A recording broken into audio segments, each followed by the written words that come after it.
요한복음 15장 18절로 19절에 보면은 예수님이 굉장히 중요한 말씀을 하나 해주셨습니다. 그 내용이 뭐냐?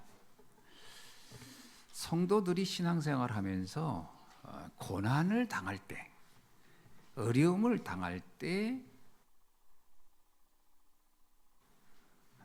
그거에 대해서 어떻게 그것을 이해해야 하는가 하는 문제에 대한 답입니다.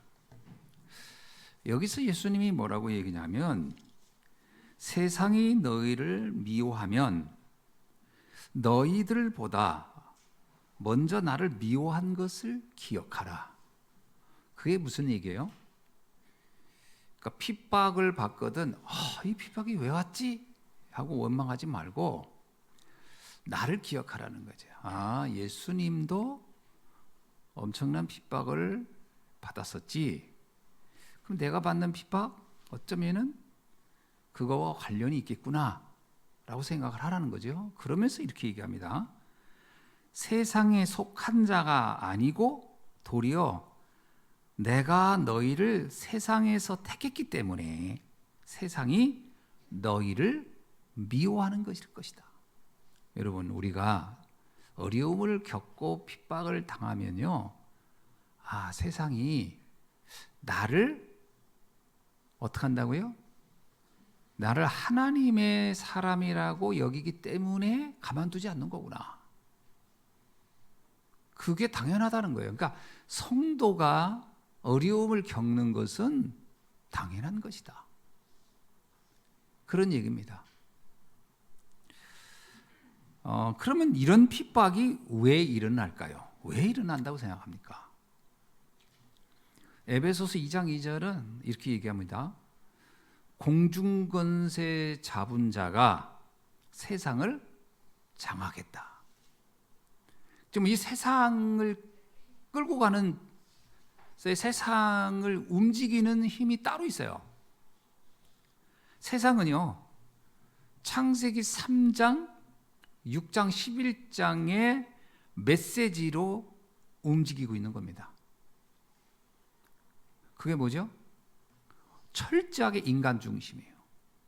철저하게 물질 중심이고 철저하게 성공 중심입니다. 이 세 가지가 세상을 끌고 가는 핵심적 내용이에요.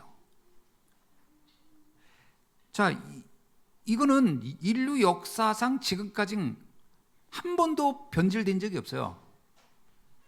어떤 의미에서 지금 오늘날도 똑같지 않습니까? 미국 힘으로 움직이고 있잖아요. 세계 다 똑같습니다. 나, 힘, 물질, 이 세 가지에서 예외인 경우가 없어요. 유대교 똑같습니다. 로마 제국 똑같았어요. 그런데 여기에 완전히 반대되는 게 있어요. 그게 복음입니다. 복음은 완전히 반대되는 거예요. 그러면 이 세상의 메시지와 이 복음의 메시지가 충돌하는 건 당연한 겁니다. 이게 충돌이 안 일어날 수가 없어요. 물과 기름이 잘 섞인다. 있을 수가 없는 거예요, 그게. 본질적으로 두 개가 섞이지 않게 돼 있는 거예요. 세상의 메시지와 복음의 메시지는 하나가 될 수가 없어요. 둘 중에 하나는 사라져야 되는 거예요. 엄밀하게 말하면 창세기 3장, 6장, 11장이 그대로 있는 상태에서 복음이다. 이게 있을 수가 없는 거예요. 둘 중에 하나의 메시지는 사라져야 되는 거예요. 그럼 복음은 뭐를 깔까요? 복음은 창세기 3장, 6장, 11장 그거 문제 있다라고 지적하겠죠. 그러면 창세기 3장, 6장, 11장으로 움직이는 세상은 가만히 계세요? 가만히 있죠. 그래서 복음의 메시지에 대해서 분노하는 겁니다. 여러분, 왜 공산주의가 기독교를 그렇게 싫어할까요? 공산주의는 말 그대로 철저한 인본주의에 근거한 거거든요. 여기에 복음이 들어간다. 그러면 그 존립 자체가 안 되는 거예요. 둘 중에 하나는 죽어야 되는 거예요. 그러니까 기독교 박멸인 거예요. 다른 종교도 마찬가지입니다. 그 근본으로 가면 창세기 3장, 6장, 11장으로 만들어져 있어요. 그러니까 복음은 용납이 안 되는 거예요. 용납이 어느 시대나. 오죽했으면 유대교가 예수님을 호심탐탐 언제 저걸 죽일까? 늘 그 생각만 해요. 바리새인들과 사두개인 로마에 합치했던 그 서기관들, 그 회당에 관련된 사람들, 권력과 결탁된 사람들은 항시 생각이 뭐냐? 저 예수를 어떻게 죽일까? 그를 따르는 사람들을 어떻게 박멸할까? 이게 그들의 주 핵심 생각이었어요. 두 개는 공존할 수 있는 게 아니라는 거예요. 그래서 세상의 조직, 세상의 종교는요, 복음에 대해서 극도로 거부감을 가지고 있습니다. 복음을 가만히 있지 않아요. 내비두지 않아요. 그 예수님이 제자들을 딱 보니까 무슨 생각이냐? 아, 니들 핍박당하면 살겠구나. 그게 뻔한 거예요. 인정을 안 하는 거예요. 왠지요? 기본적인 틀이 완전 반대이기 때문에 그래요. 그때는 그게 왜 그런지 몰랐을 뿐이지, 복음을 알고 나면 아, 그렇겠구나. 창세기 3장, 6장, 11장으로 이루어진 세상이 기독교인을 보거나 복음을 얘기하면 뭐로 보이겠어요? 정신병자로 보이는 거예요. 아니, 물질이 다가 아니라고? 성공이 다가 아니라고? 나 중심이 되면 안 된다고? 갈라디아 2장 20절 얘기해 보세요. 나는 죽고 내 안에 그리스도가 살았다. 뭐라고 하게 사람들? 아이고, 이거 정신병자구나. 그렇게 돼 있다니까요. 그러니까 이거에 대해서 크리스찬들 자체가 구분력이 없는 거예요. 왜 세상이 나를 핍박할까라는 거를 정확한 신앙적인, 그리고 이 영적인 비밀을 가지고 이렇게 봐야 되거든요. 이러니까 나를 핍박하는구나, 이렇게 봐야 되는데 왜 나만 핍박하냐고. 그 자체가 무지하다는 거예요. 그 자체가 멍청한 거예요. 영적으로 신앙생활을 무지하거나 멍청하게 하면 안 돼요. 그래가지고 사람들 불신자 비유 맞추려고 하고, 그게 무지한 거지. 불신자들이 싫어하는 것 때문에 난 신앙생활 못하겠어, 무지한 거지. 그게 신앙생활을 잘못하면 무지하거나 멍청하게 할 수 있어요. 당연한 거다고 봐야 돼요. 바울이 복음을 전한다는 이유로 엄청난 고난을 당했어요. 그 내용을 고린도 후서에 정말 설명을 잘 해놨어요. 왜 고린도 후서에 유독 바울은 자기가 핍박당했던 고난에 대한 이야기를 이렇게 리얼하게 했을까요? 왜 그렇게 했을까요? 예상을 해보세요. 고린도 교회 성도들이 그때 당시에 안팎으로 핍박을 당했어요. 밖으로는 고린도라는 지역 자체가요, 로마 문화권이에요. 로마 문화권에 거기 사람들이 싫어했죠. 안으로는요, 유대교가 가만히 있지 않는 거예요. 희한하다. 우리는 사랑을 얘기하고 그리스도의 사랑을 얘기하고 구원을 얘기하고 생명을 얘기하는데 왜 사람들은 우리를 이렇게 싫어할까? 이걸 성도들만 이해를 못하고 있었거든요. 감을 못 잡고 있는 거예요. 그러니까 내가 신앙생활 잘못하는 건가? 이런 착각을 했다니까요. 그래서 바울이 그렇지 않다라는 걸 말하는 거예요. 한번 봅시다. 어디에서 바울이 자신이 얼마나 심각한 고난을 당하고 있었는지를 얘기하는지. 고린도후서 1장 8절을 읽어보세요. 뭐라고 써있죠? 1장 8절. 자, 아침부터 졸면 안 돼요. 여러분, 밤에 뭐 했길래 이렇게 졸아요? 자, 1장 8절을 봅시다. 형제들아, 우리가 아시아에서 당한 환난을 너희가 모르기를 원하지 아니하노니 힘에 겹도록 심한 고난을 당하여 살 소망까지 끊어지고, 그리고 9절에 우리는 우리 자신이 사형 선고를 받는 줄 알았다. 이게 뭐예요? 사형 선고 받는 줄 알았다는 거예요. 살 소망. 그러니까 뭐냐면 사람들이 그냥 나를 다 죽이려고만 하는 거예요. 사람들이 바울만 만나면 어떻게 하면 죽일까? 마치 내가 사형 선고 받은 죄수처럼 이렇다는 거예요. 고린도후서 6장 5절 한번 가볼까요? 뭐라고 써있죠?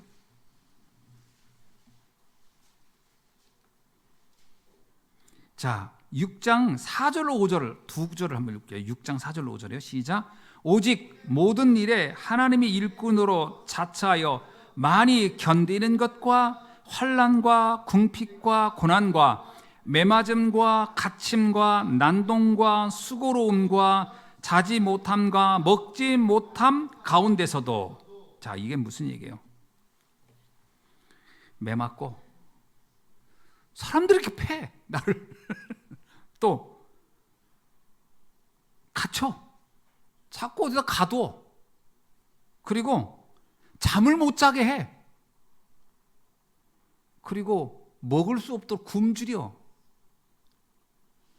바울이 복음 전한다는 이유로 이런 대우를 받았다는 거예요. 고린도후서 11장 23절. 자, 한번 읽어봅시다. 그들이 그리스도의 일꾼이나 정신없는 말을 하거니와 나는 더욱 그러하도다. 내가 수고를 넘치도록 하고 옥에 갇히기도 더 많이 하고 매도 수없이 맞고 여러 번 죽을 뻔하였으니. 수고는 여러 번이, 내가 막 수고는 열심히 해서 주를 위해 수고는 했는데 일어난 결과는 뭐다? 옥에 갇혀. 그리고 더 많이 수고, 그러니까 갇힌 일이 너무 많았어. 그리고 매도 한두 번 맞는 게 아니에요. 매도 수없이 맞아. 그리고 여러 번 죽을 뻔했다. 24절은 또 뭐라고 할까요? 유대인들에게 40일에서 하나를 감한 매를 5번 맞았으니, 여러분 이거 몇 대 맞은 거예요? 40에서 하나 먹으면 39, 39죠. 195대. 여러분 매를 195대 맞았어. 195대 맞으면 어떻게 될 것 같아요? 곤장을 195대 맞. 바울이 이렇게 맞았다는 거예요. 복음 전한다는 한두 대가 아니에요. 195대 맞았대. 야, 진짜 정말 복음 전한다는 게 이렇게 싫어할 수, 이렇게 세상이 싫어한다는 거예요. 그 다음에 25절 한번 더 읽어봅시다. 25절은 또 뭐라고 써 있어요? 시작.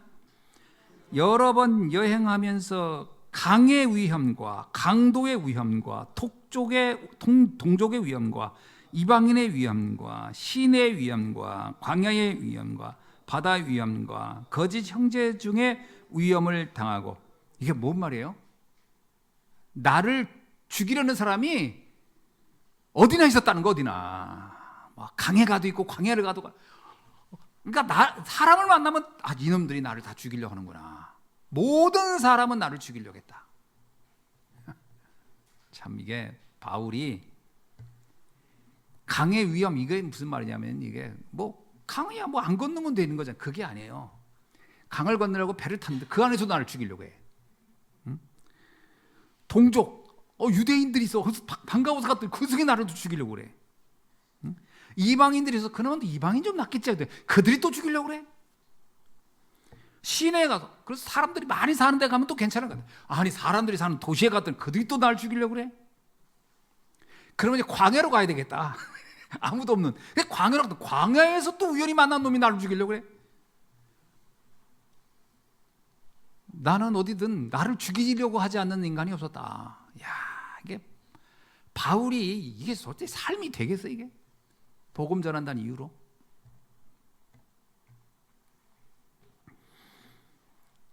자, 25절에 이런 어마어마한 일을 하고 27절에 보니까 뭐냐? 또 수고하고 애쓰고 여러 번 자지 못하고 줄이고 목마르고 여러 번 굶고 춥고 헐벗었노라. 무슨 얘기예요? 내가 복음 전하려고 그렇게 수고를 했어요. 그러면 사람들이 나를 막 대우해주고 인정받고 이럴 것 같았지만 그 반대였다는 거예요. 나는 복음을 전하려고 했는데 복음 전하려고 수고해서 여러 번 막 남들이 시키지 않은 일도 막 했어. 그런데 결과는 뭐예요? 잠을 잘 수도 없었고. 그게 뭐예요? 막 괴롭힌 거예요. 물도 못 마셨어 제대로. 거기다가 굶주렸고 거기다 추워서 얼어 죽을 뻔했다.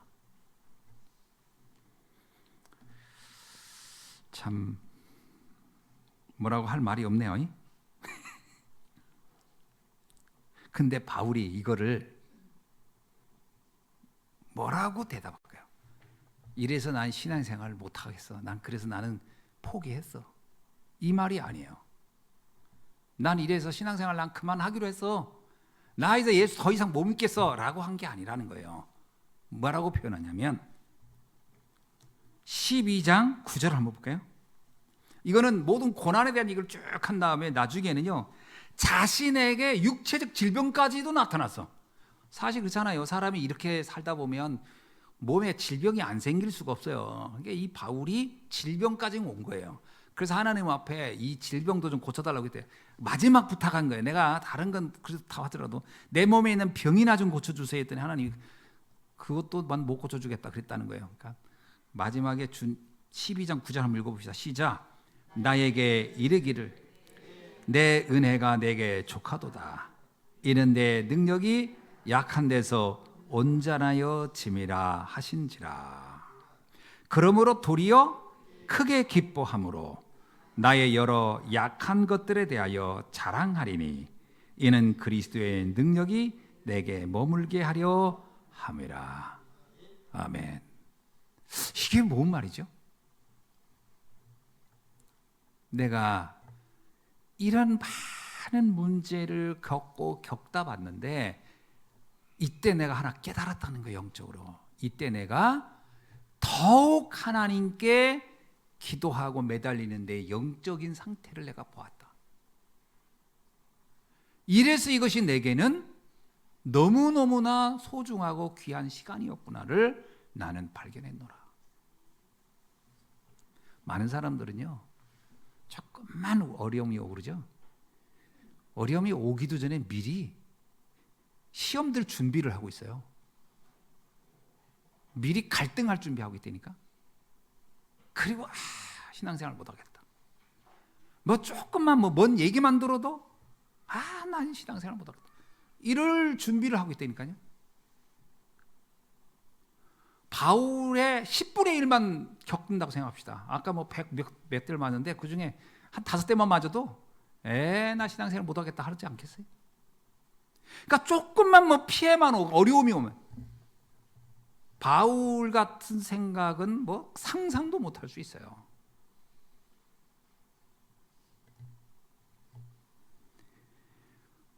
자, 그렇다면 오늘 본문으로 돌아가서 바울은 뭐라고 하느냐? 이렇게 얘기합니다. 우리가 전도자가 맞다면 우리는 절대로 망할 수 없다. 설사 이런 일이 있다 한들 이래서 내가 망하겠느냐? 절대로 망하지. 여러분 생각해 보세요. 바울처럼 이렇게 살다가 간 바울의 인생의 영향력과 그때 당시에 이런 핍박 하나 안 받고 그냥 편안하게 집에서 그냥 부인이 해주는 밥이나 먹고 그냥 먹고 편안하게 지내고 친구들하고 늘 놀고 뭐 그러다가 말이나 타고 다니고 풍류를 누리다 한 사람도 있겠죠. 누가 과연 진정한 승리자였을까요? 누가 진정한 세상에 하나님 앞에 영광을 돌린 사람이었을까요? 비교해 보세요. 비교할 수 없죠. 바울의 그 엄청난 영향력과 역사는 비교가 돼서.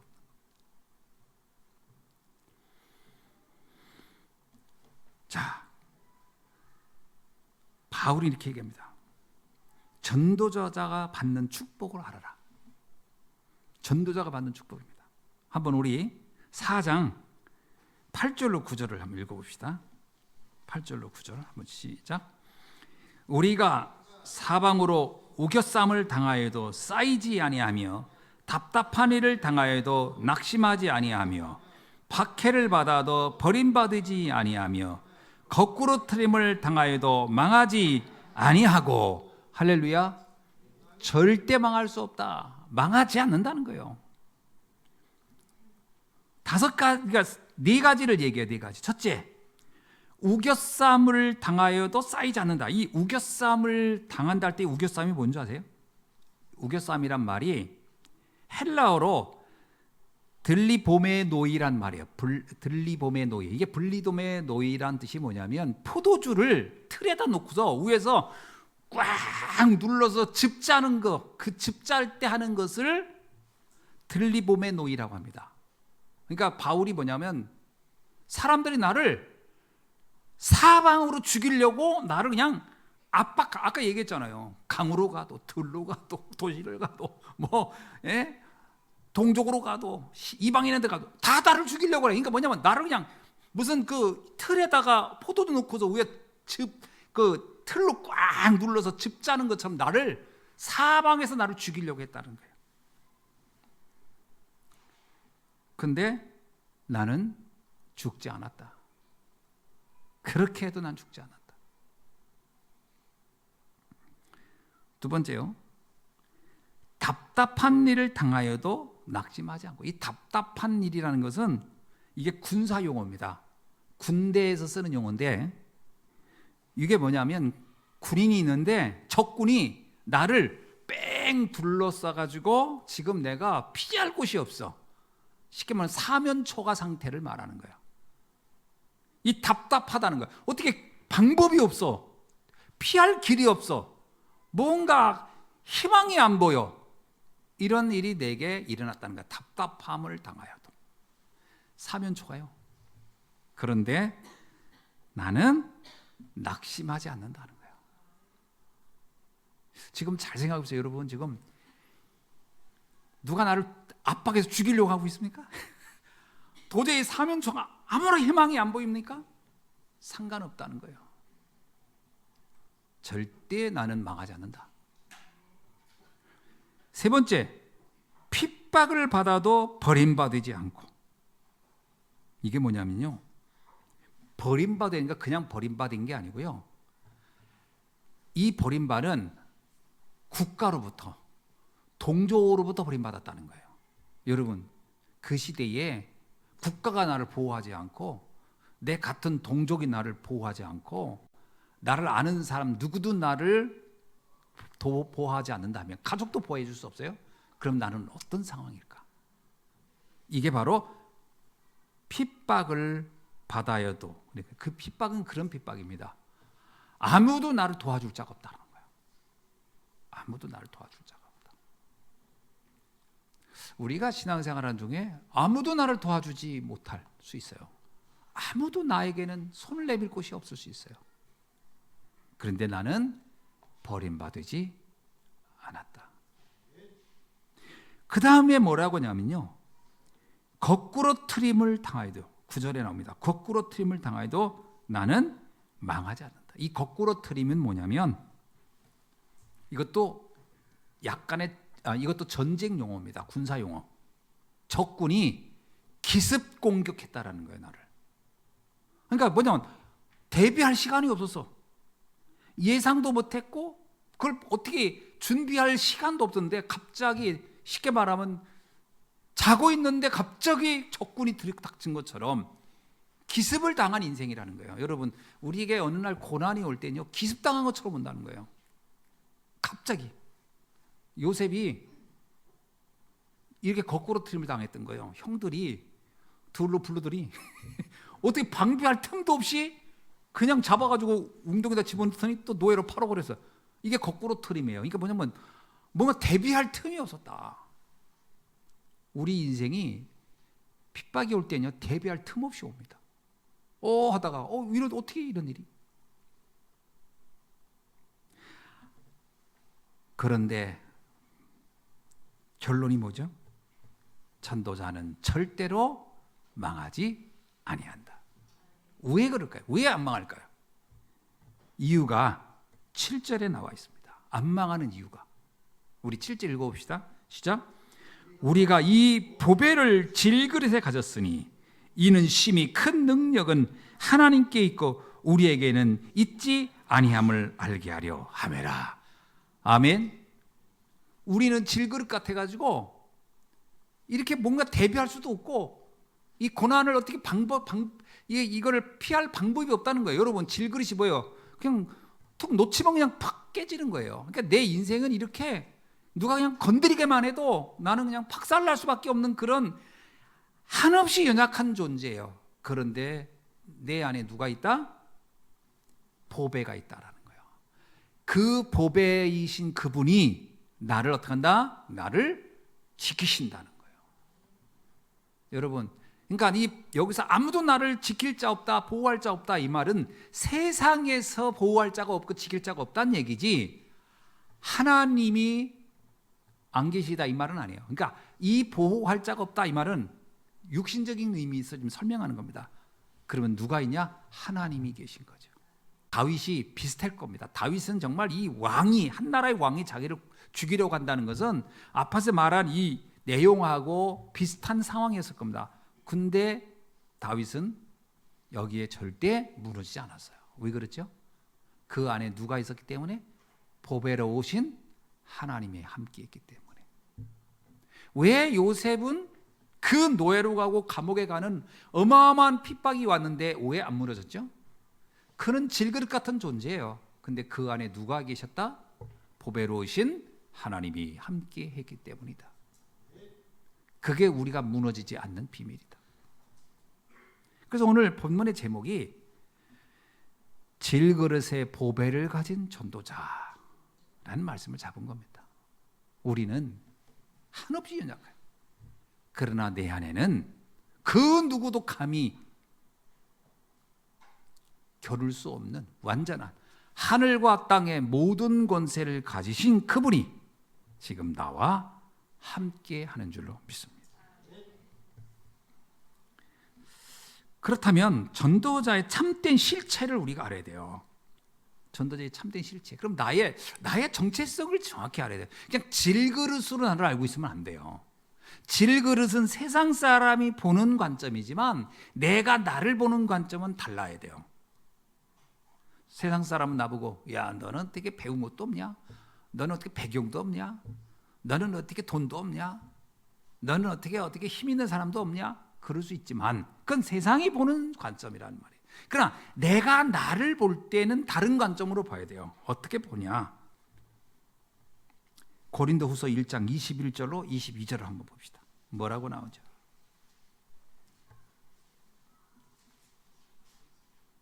고린도후서 1장 21절로 22절 뭐라고 하죠?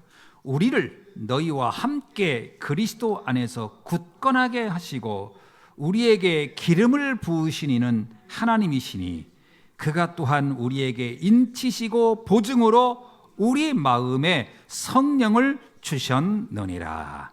아멘. 하나님이 우리를 인치시고 보증된, 그러니까 나는 이미 하나님께 보증받은 사람이야.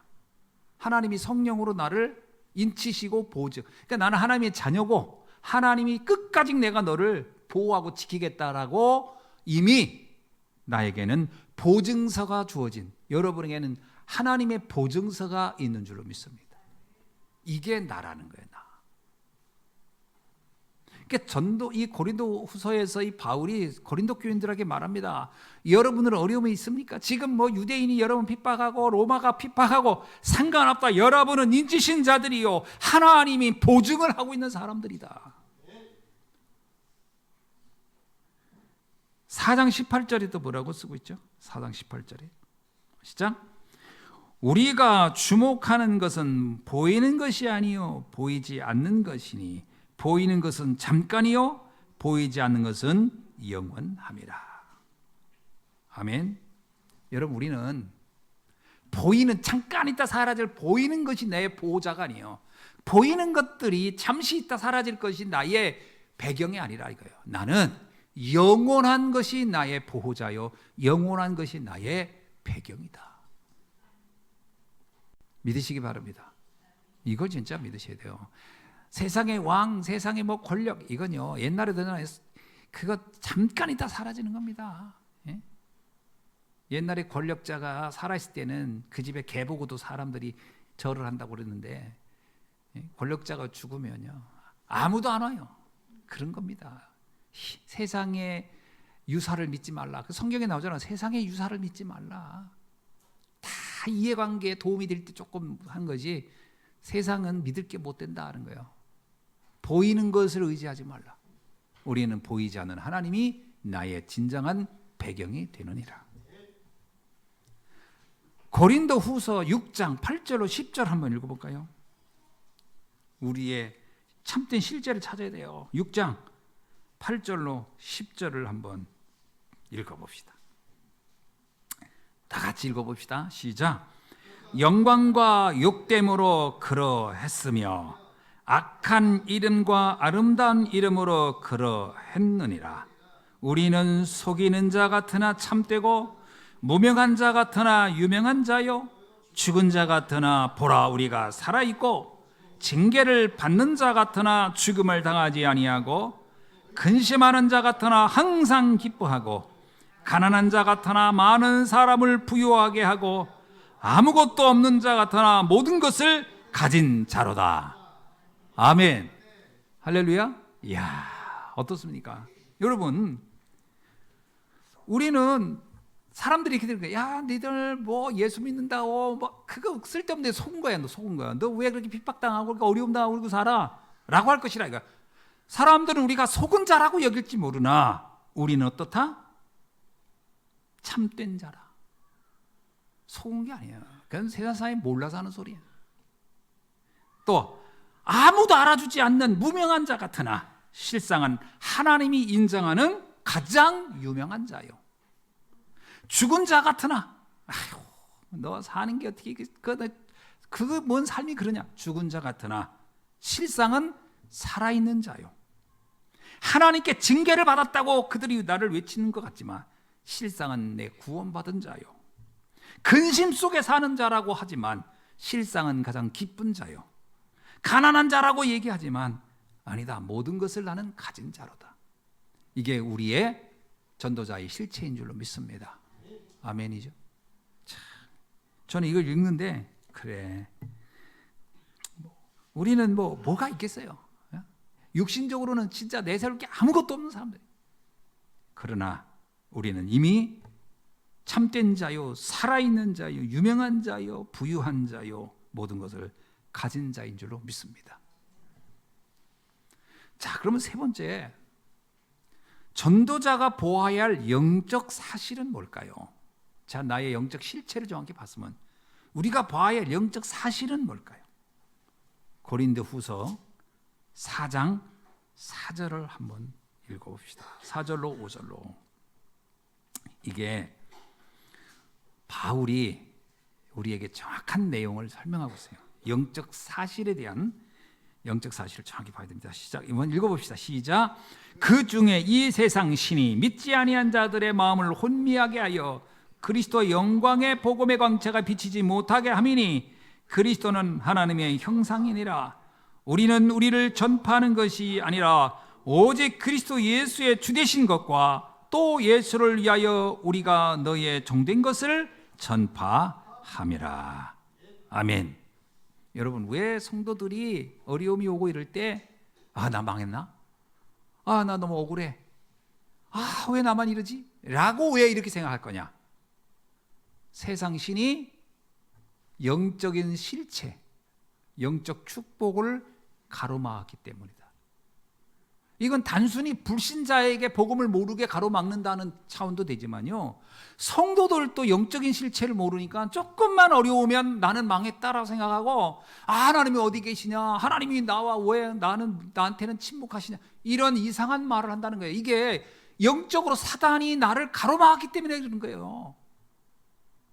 그래서 자꾸 실상을 못 보는 거예요. 진짜 영적 사실을 못 보게 한다. 속지 말으셔야 됩니다. 그래서 우리가 영적으로요, 눈이 어두워지면 큰일 납니다. 예배를 실패하는 것은 바로 이 부분 때문에 그래요. 예배 실패하면요, 세상 신이 마음을 혼미하게 하는 그 혼미함을 걷어낼 방법이 없어요. 걷어내지를 못해요. 여러분, 예배 실패하면요, 눈에 보이는 잠시 있다 사라질 것들의 그 모습에 착각을 하는 거예요. 그래서 영적으로 눈이 어두워지고 육신이 밝아지잖아요. 그러면 문제가 엄청 커 보이고 축복은 엄청 작아 보이는 거예요. 그래서 어떤 말만 들어도 막 겁이 나고 가슴이 철렁하는 거예요. 그래서 예배 성공하라는 거예요. 이 혼미함에 빠지지 않으려고. 저도 사람이잖아요. 똑같이 여러분하고. 그래서 저도요, 순간순간 혼미함에 빠질 때가 있겠어요, 없겠어요? 있어요. 어떤 문제 일어나잖아요. 집안에서 어떤 아이들 통해서 또 어떤 상황 들면요, 저도 순간 혼미해진다니까요. 그리고 나도 모르게 가슴이 약간 요동쳐요. 이거 어떡하지? 이거 어떻게 잘못되면 어떡하지? 이런 생각이 들 때가 있다니까요. 근데 그때 말씀을 딱 묵상하고 말씀을 생각하고 말씀을 듣잖아요. 아니구나. 이게 축복이구나. 문제가 축복이구나. 위기가 기회고 갈등은 갱신할 시간표구나. 이게 딱 보이는 거예요. 현실만 보지 말자. 사실만 보지 말자. 진실을 보고 진실을 영적 사실을 보는 눈을 갖자. 그리고 하나님의 계획이 뭔지 보자. 요게 그때 생각이 나는 거예요. 여러분, 말씀을 놓치잖아요. 그러면 그냥 모든 게 다 왜곡돼 보입니다. 왜곡돼 보여요. 그러니까 시험 드는 거예요. 그러니까 낙심하는 거예요. 그러니까 무너지는 거예요. 우울증 걸리는 사람 특징이 있어요. 예배가 안 돼. 영적 문제 온 빠지는 사람은요, 예배에 실패해서 그런 겁니다. 왜? 혼미하게 하면은 창세기 3장, 6장, 11장이 걸려들어 보세요. 세상은 다 커 보이고 나는 초라해 보이는데요. 세상은 대단해 보이고 나는 한없이 한심해 보이는데요. 그러면 영적 문제 오지. 그래서요, 머리가 똑똑하고 좀 생각이 하는 사람일수록 창세기 3장, 6장, 11장에만 빠져들면 못 빠져나와요. 왜? 그게 실체처럼 보이니까. 그 세상은 어마어마해 보이고 나는 한없이 한심해 보이는 거야. 나는 나 같은 인간이 어떻게 살아가겠나. 그래서요, 어리숙한 사람은 자살 안 합니다. 똑똑한 사람이 자살하는 거예요. 공부 많이 한 사람이 자살하는 경우가 많습니다. 왠지 아세요? 세상실이 혼미하게 만들어가지고 그런 거예요. 실체를 못 보고. 그래서 무서운 겁니다, 이게. 예배에 실패하는 것은 그래서 굉장히 무서운 일이에요. 우리가 이럽니다. 난 저 사람 저럴 줄 몰랐다고. 그렇습니다. 왜냐하면 세상 신이 그를 붙잡았기 때문에 우리는 모르는 거지. 그 사람이 왜 그런 생각을 했는지. 왜 그러냐? 혼미해져서 그런 거예요. 영적으로 혼미해져서.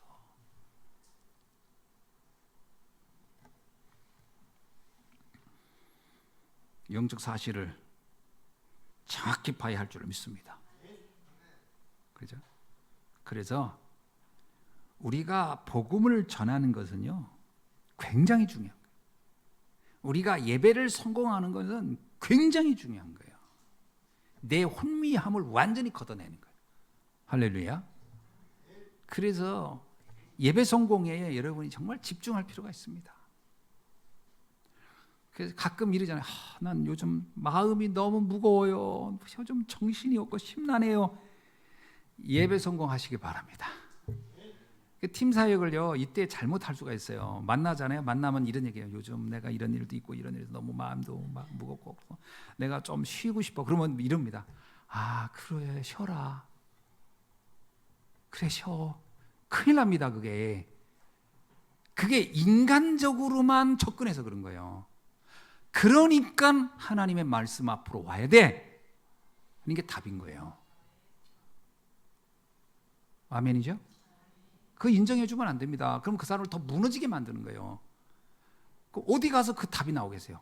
사람은요, 원래 가만히 있으면 더 심각해지는 거예요. 고민하다 혼자 있는 시간을 가질수록 더 심각해져요. 영적 문제 있는 사람은 빨리 밝은 곳을 끌고 나와가지고요, 말씀 듣게 하고 하나님께 예배드리게 하고요, 말씀에 답을 찾게 해줘야 돼요. 점점점 커튼 내리고 방에서 촛불 켜고 앉아있게 만들면 큰일 납니다. 그리고 이상하게 그 뉴에이지 음악 듣고, 그 우울한 사람일수록 그런 음악 들어요. 어디서 그 이상한 거 뭐 명상 같은 음악, 그것도 좋아합니다. 그런 거. 아니면 헤비메탈 막 완전히 정신을 아주 혼미하게, 완전히 그냥 혼을 빼앗지게 하는 음악, 그냥 막 귀통이 다 떠지게 그러고 앉아 있는 거예요. 왠지 알아요? 세상에서보다 자기가 숨고 싶은 거거든. 음악으로 숨고, 무슨 게임으로 숨는 거예요. 커튼 내리고. 그게 수준 높은 게 아닙니다. 혼미에서 빠져들어간 굴 속으로 들어가고 있는 거예요. 지금 굴 속으로. 그러다 흙 무너지면 끝나는 거예요. 그냥 생매장 되는 거예요. 그게 빠져나와야 돼요. 태양으로, 빛으로 빠져나와야 돼요. 하나님을 만나야 돼요. 복음으로 빛으로 나와야 돼요. 그래서 그때는 수단 방법 가리지 말고 끄집어내야 돼요. 방 안에서 밖으로 나와야 돼요.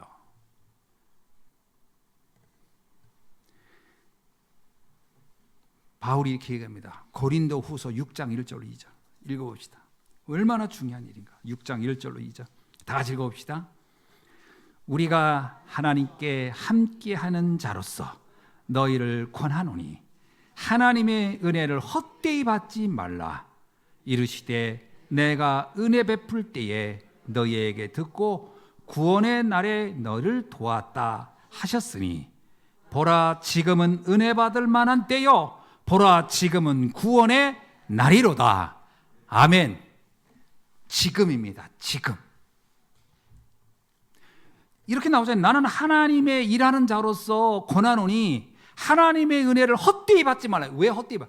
이게요, 자꾸 미루면 그렇게 되는 거예요. 나중에 좀 여건 좋으면 그때 신앙생활 할게. 그건 은혜를 헛되이 받은 자의 착각이에요. 헛되이 받으면 안 돼요. 은혜 받은 자가 착각하면 안 돼요. 바로 지금이라는 거예요. 지금 너는 은혜 받을 만한 때요. 지금 너는 구원의 날이로다. 아멘. 믿음은 미룰 수 있는 게 아닙니다. 지금이 구원의 날입니다. 지금이 은혜 받을 때예요.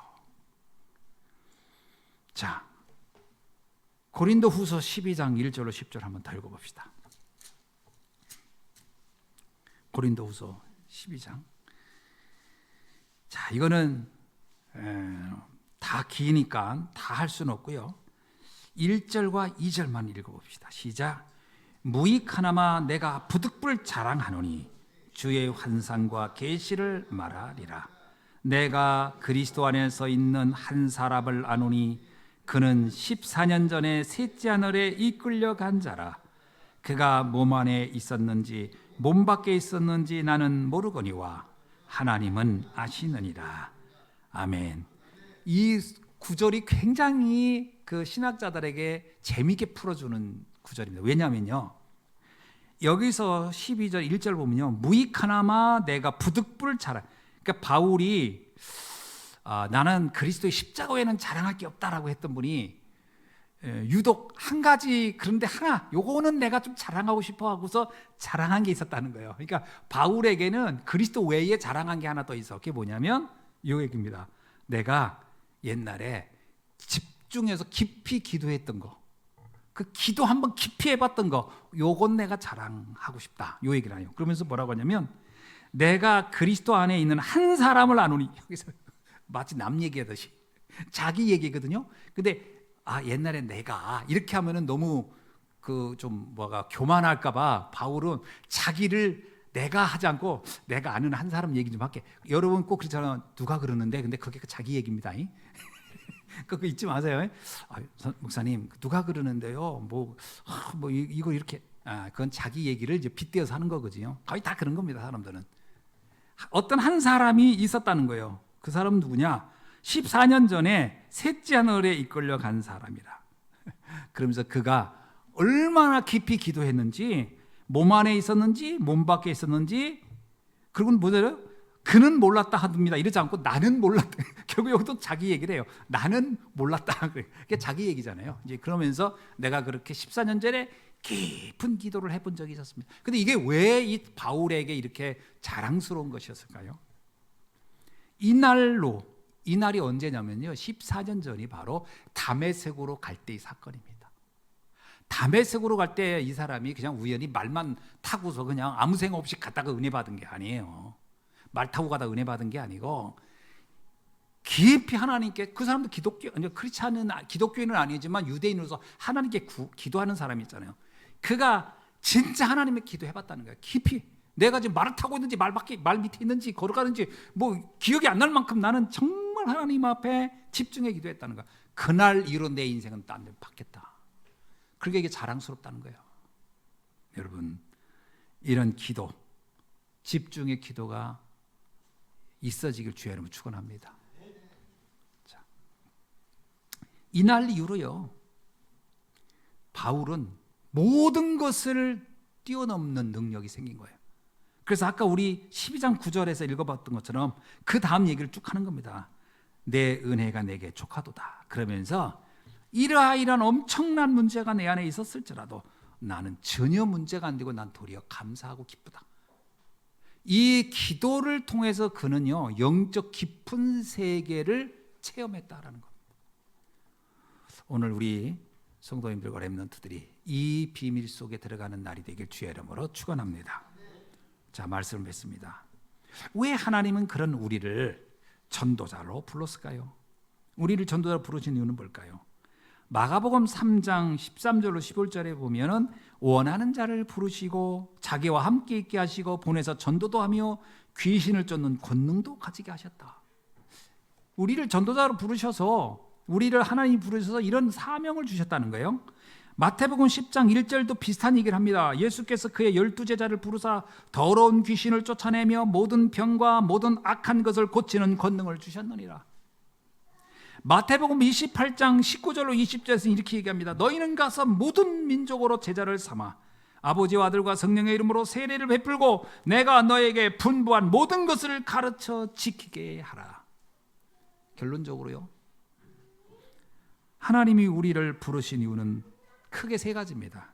하나는 뭐냐? 나를 회복하는 최고의 축복을 주시기 위한 겁니다. 나를 회복하는. 두 번째는 뭐냐면 현장을 치유하는 최고의 능력을 주시기 위한 것이다.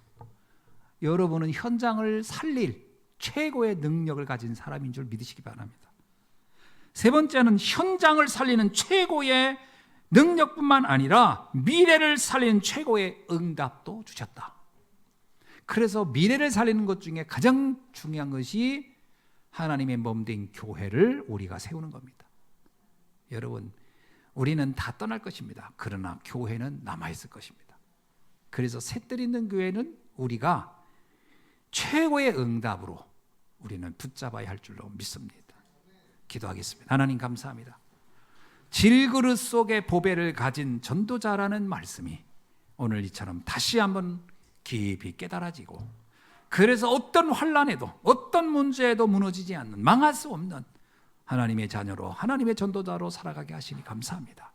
이 축복을 가지고 나를 살리고 현장을 살리고 미래를 살리는 주역으로 살아가게 하옵소서. 주 예수 그리스도의 이름으로 기도하옵나이다. 아멘.